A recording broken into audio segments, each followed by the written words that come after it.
Merci, Monsieur le Président, Monsieur le Rédacteur, chers amis, bonsoir, Michel. Grand merci et félicitations pour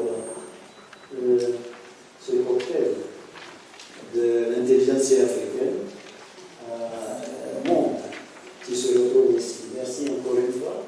Et puis mon voisin immédiat, je sais qu'on s'est rencontrés à le débat. Merci vous aussi, madame, et à tous.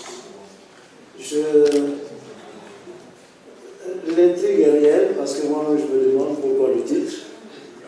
Car en fait, est-ce qu'il y a une pensée ancienne? S'il y a une pensée ancienne pour l'Africain, n'est-ce pas la pensée du colonisé? Ou alors n'est-ce pas la pensée du non-être de l'Africain lui-même en tant qu'Africain? Est-ce qu'il a été? A-t-il jamais été? Comment a-t-il été pour qu'il ait pu penser sur sa propre pensée, pour aller vers la métapensée? Or, si cette métapensée n'est pas bien pensée, alors il faut trouver un pansement. Donc il faut penser la pensée. Je pense que c'était cela.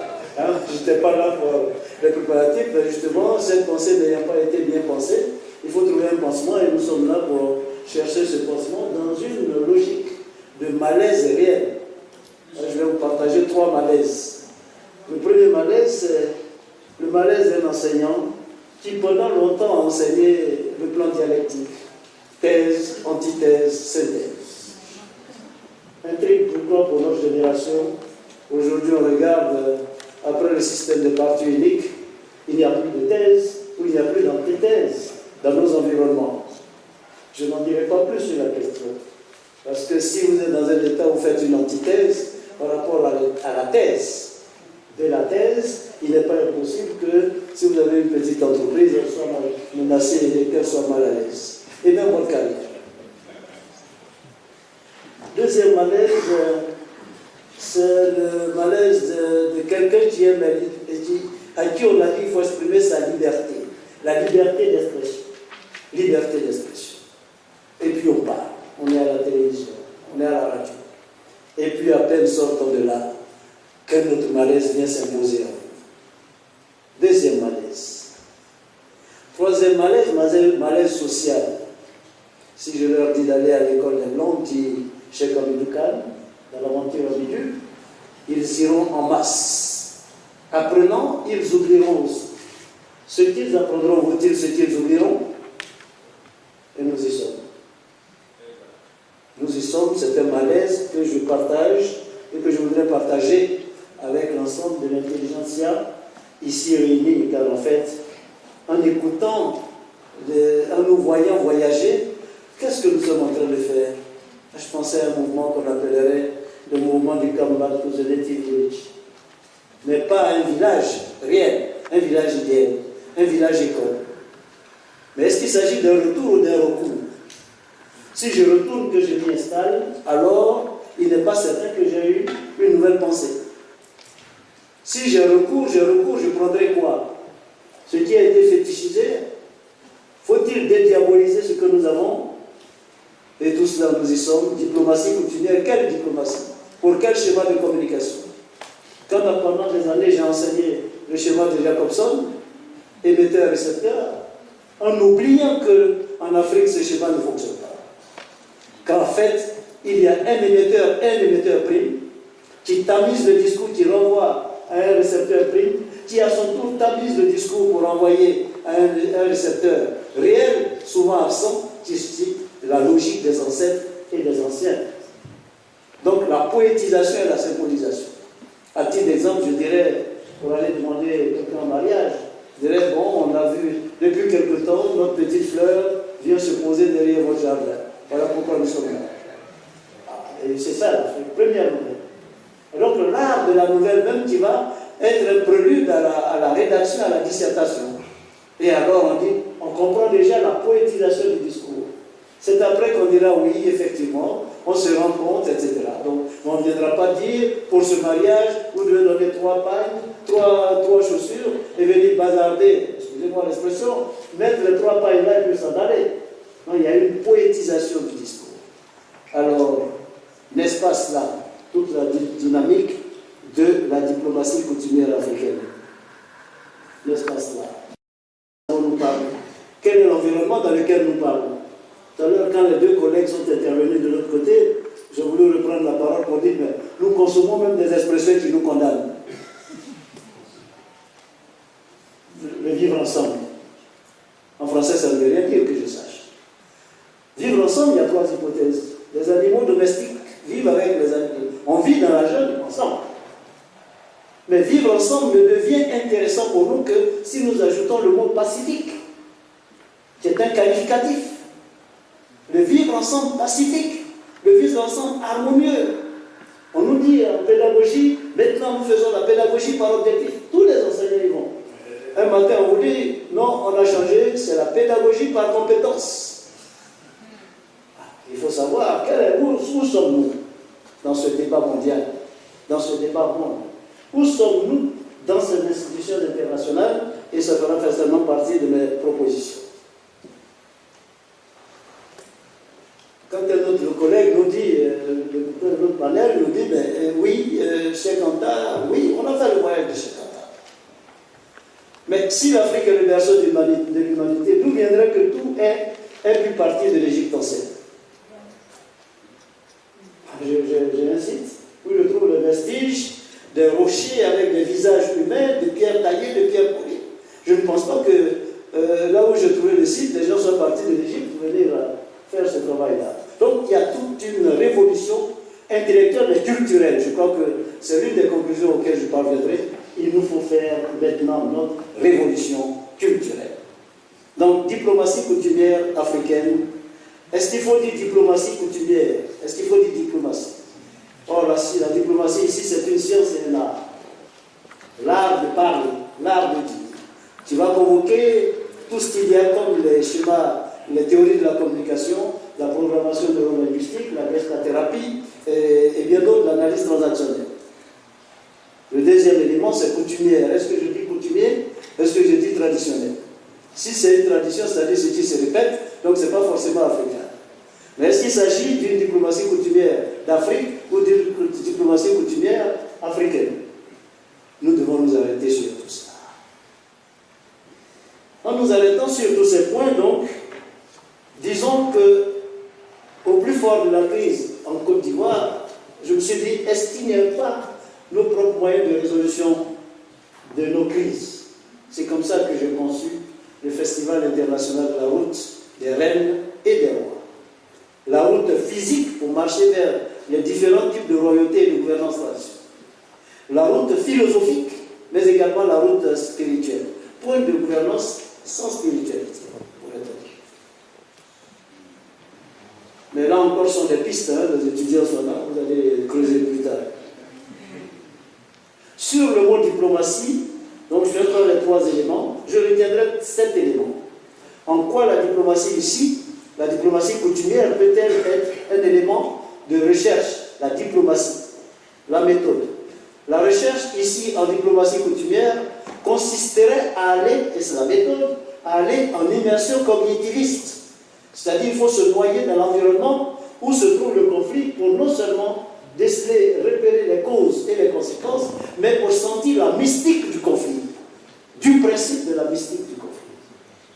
Tant qu'on n'a pas perçu le nœud caché et tant qu'on n'a pas identifié la personne porteuse du conflit, le conflit ne pourra jamais se résoudre et alors on enverra les délégations de toutes les Nations Unies le matin et d'autres délégations l'après-midi de l'Union africaine, la troisième délégation peut-être la toute première la CEMAC ou la CEDEAO et ainsi de suite. On sort de l'argent pour là où on devrait pouvoir aller intervenir dans une école, dans un village quelque part.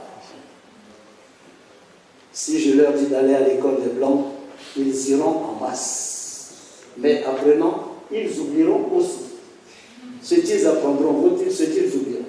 Est-ce que nous avons appris cela? Est-ce que nous avons enseigné l'Afrique à l'Afrique? Du principe de l'Afrique-Afrique, parce qu'on est fatigué aussi. De l'autre Afrique-Afrique, Afrique autre. Il est maintenant question, quand je parle du come back to the native village, il est question pour nous d'effectuer ce voyage. C'est le voyage le plus long et le plus périlleux.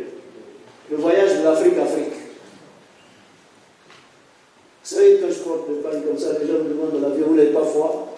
Je dis, ça c'est mon problème. J'ai un travail à faire. J'ai la défense et l'illustration de mon problème. Effectivement, ils ne savent pas que quand vous portez le pain, au moment où vous devez dire bonjour, saluer les ancêtres, vous sortez un pied de votre chaussure, donc c'est le type de chaussure. Il faut descendre légèrement le pagne pour dire on parle aux ancêtres. Et quand j'ai froid, je porte mon pagne autrement, parce que alors je peux me couvrir. Et quand je dois travailler, je porte mon pagne autrement, parce que je sais. Et quand je dois courir, je sais porter le pagne d'une autre façon. C'est toute une école.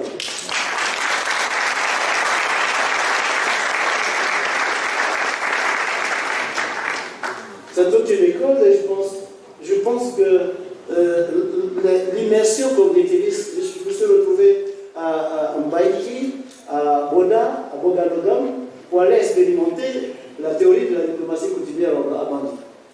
Eh bien, là, il fallait se noyer. Voir qu'il n'y a pas de cases traditionnelles, de cases de la... Il faut créer des cases, il faut permettre aux gens de s'installer. Je reviens encore, vous comprendrez bien, je ne peux pas parler de diplomatie coutumière dans une situation que nous vivons avec le Mali ou en Côte d'Ivoire, sans que nous abordions la question. Oui, quand l'État, quand un chef, chez nous on dit le chef ne parle pas en public. C'est l'un des principes. Parce que quand le chef a déjà parlé, la parole peut être une bombe. À partir de ce moment, quand deux chefs ont parlé, il n'y a que les chefs traditionnels qui, de façon souterraine, peuvent mener la diplomatie. Les deux chefs ont fini de parler. Nous sommes retrouvés à Bamako, récemment, où justement, nous avons actionné la diplomatie coutumière. La question n'est pas de savoir qui a raison et qui n'a pas raison. En Afrique traditionnelle, on parle du principe que vous avez un village. Vous vivrez dans le village et de génération en génération, vos enfants vivront et vos petits-enfants vivront. Donc, quelles que soient les circonstances, la démocratie, la diplomatie coutumière va nous conduire vers une approche consensuelle, qui va même vers la démocratie consensuelle. Encore, on a effleuré cette question ce matin. Mais il faut être dans l'environnement, il faut sentir l'environnement, il faut psychanalyser l'environnement, il faut interroger les ancêtres. Et ça, encore là, Mirabeau Diop nous invite. Écoute plus souvent les choses que les êtres. La voix du feu s'entend. Entends la voix de l'eau. Écoute dans le vent le buisson en sanglots. C'est le souffle des ancêtres. Les morts ne sont pas morts.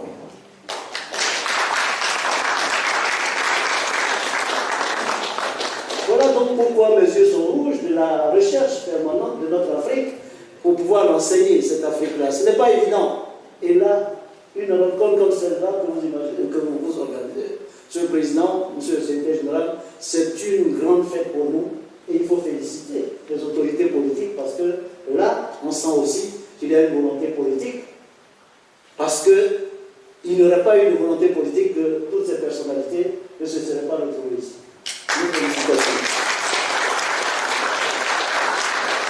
Donc la méthode est claire, c'est l'immersionnisme cognitiviste. Je ne peux pas aller régler un problème à Boda où il y a une fracture entre un quartier, le quartier musulman, les Sénégal, les anti-Balaka, etc.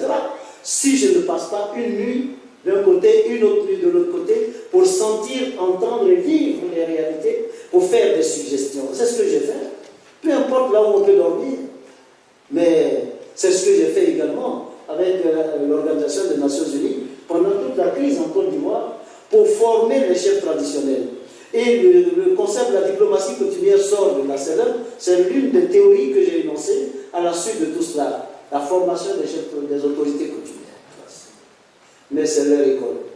Fort heureusement, les années qui ont suivi, le président de la République actuelle, qui a parrainé une des manifestations, a opté pour la mise en place d'une chambre des rois et des chefs traditionnels.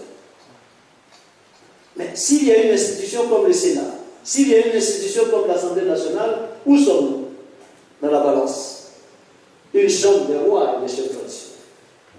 Mais où sommes-nous si le président de la République est musulman et qu'un évêque prend la parole dans son homélie pour dire les choses qui peuvent être en contradiction avec la vision du chef? On dira que les musulmans sont opposés aux chrétiens. D'où, à la dernière édition de mon festival, la nécessité d'inviter des autorités politiques à mettre en place une chambre des guides religieux et des leaders spirituels.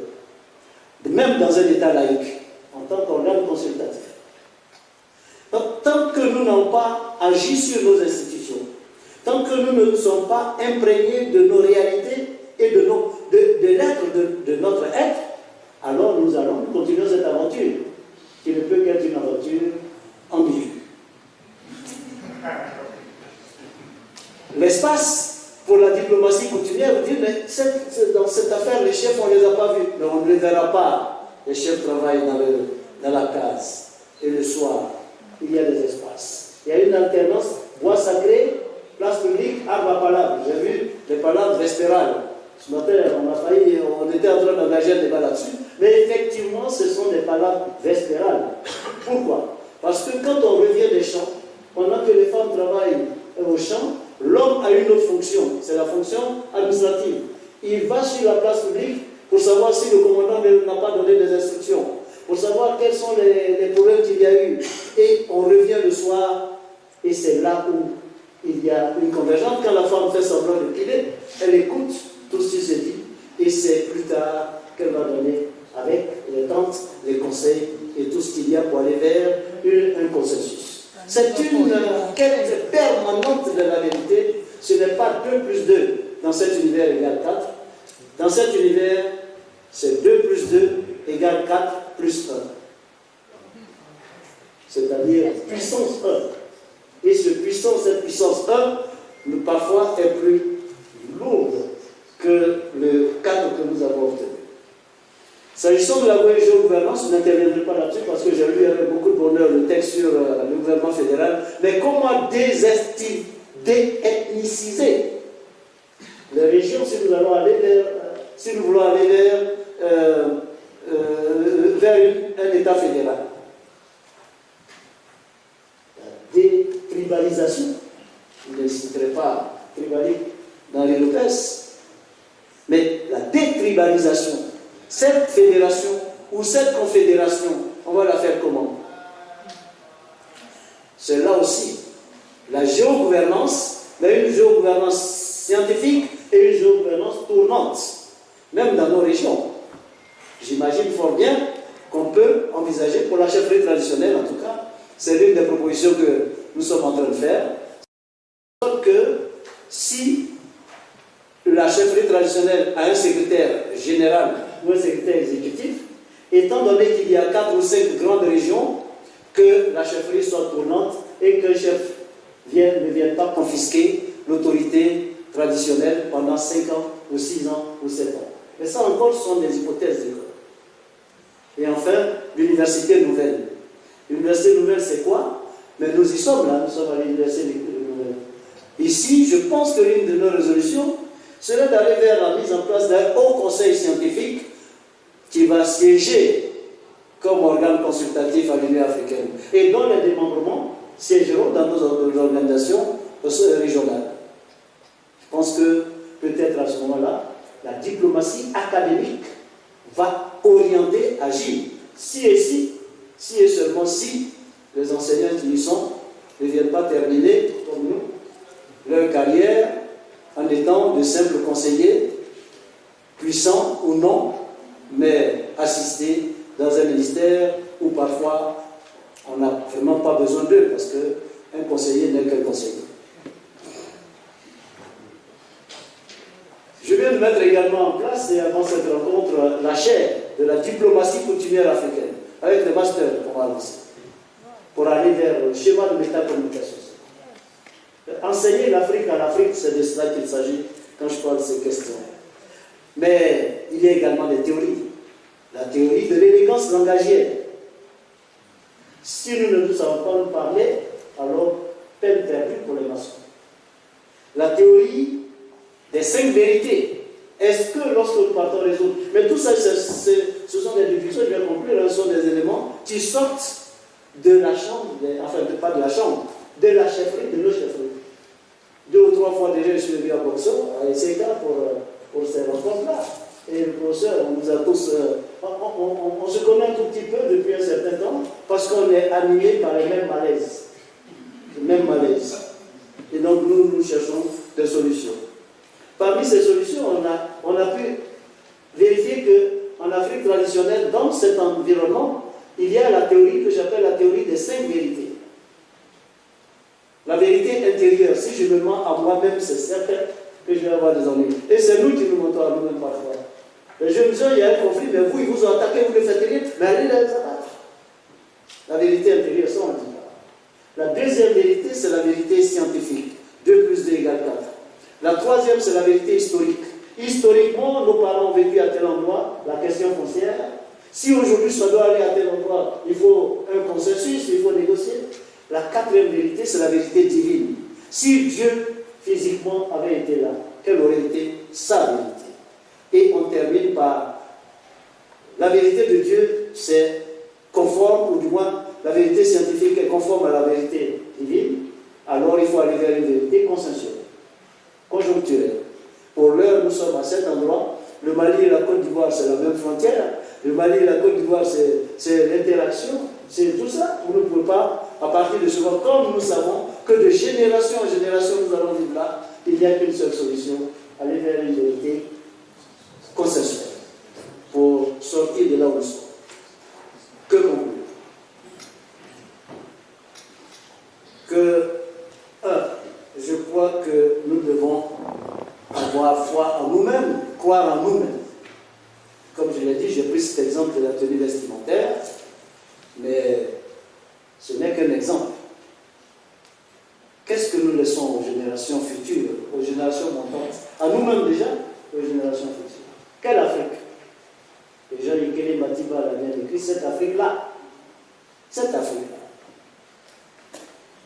Deuxième élément de proposition, le voyage pour aller vers la dédiabolisation de nos valeurs. Parce qu'en fait, nous avons des valeurs.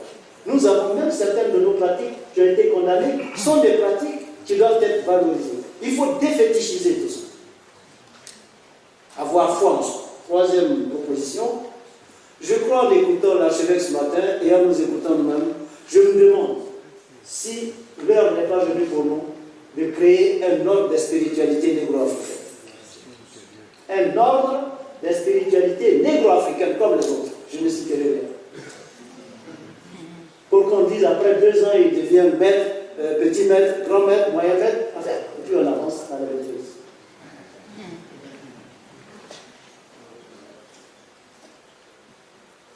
Et puis, Monsieur le Président, Monsieur le Secrétaire Général, là vous avez commencé, on va vous inviter à vous rapprocher. Il me semble qu'un forum comme cela, logé dans un festival panafricain des arts et civilisation, nous édifierait grandement et nous serons en train d'effectuer publiquement, parce que quelqu'un nous l'a dit, combien d'étudiants on peut venir ici?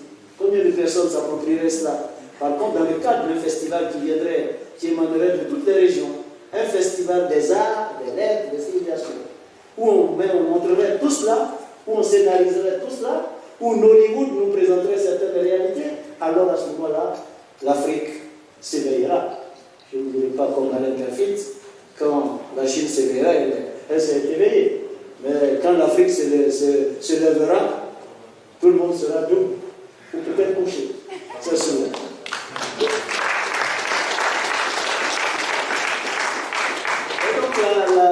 La passion que nous avons, et si je n'avais pas pu venir, le secrétaire exécutif, vous comprenez que j'aurais eu mal, parce que l'heure est venue pour notre génération qui est en train de voyager, mais on ne s'en va pas. Qui est en train de voyager, il est bon que de temps en temps, au pied de l'arbre à pala, parce que le règlement des conflits, c'est également la case, le bois sacré et la place publique en alternance. Mais quand vous sortez de la place publique, du bois sacré, il y a une sélection. Il y a des éléments qu'on peut dire comme dans un jury. Dans un jury de soutenance, ou du moins dans un jury de bac, on peut faire passer un étudiant qui a 9, lui permettre d'avoir le bac, et faire échouer un autre qui a 10. Pourquoi? Parce que si dans certaines matières spécifiques, la moyenne est forte, et quand l'orientant, ou du moins c'est quoi, en l'orientant, il peut faire carrière, il différera d'un autre étudiant qui volera à basse altitude dans toutes les moyens.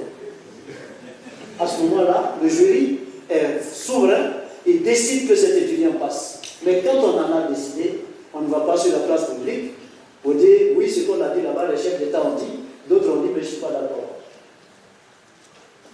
Je crois que, chers collègues, chers amis, la fête est belle. Je vous remercie de m'avoir attendu.